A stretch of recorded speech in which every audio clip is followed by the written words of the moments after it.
الشيعة من متى موجودين؟ منو المؤسس لهم؟ اسمع الجواب. تدري أن الشيعة كانوا موجودين من أيام النبي صلى الله عليه وآله؟ تدري من المؤسس لهم؟ المؤسس لهم هو محمد بن عبد الله صلى الله عليه وآله.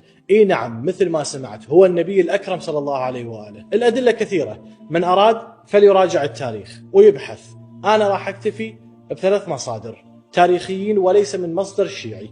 الأول ابن حجر المعروف بكتابه الشهير الصواعق المحرقة على أهل الرفض والضلال والزندقة، روى رواية عن سلمة تقول: قال النبي صلى الله عليه وآله لعلي: يا علي، أنت وأصحابك في الجنة، أنت وشيعتك في الجنة. الثاني روى ابن عساكر عن جابر الأنصاري يقول: كنا عند النبي فأقبل علي فقال النبي: والذي نفسي بيده إن هذا وشيعته لهم الفائزون يوم القيامة. فنزل قوله تعالى: إن الذين آمنوا وعملوا الصالحات أولئك هم خير البرية. الثالث ذكر اليعقوبي أن هناك جماعة هم النواة الأولى للتشيع: سلمان، أبو ذر، المغداد رضوان الله عليهم.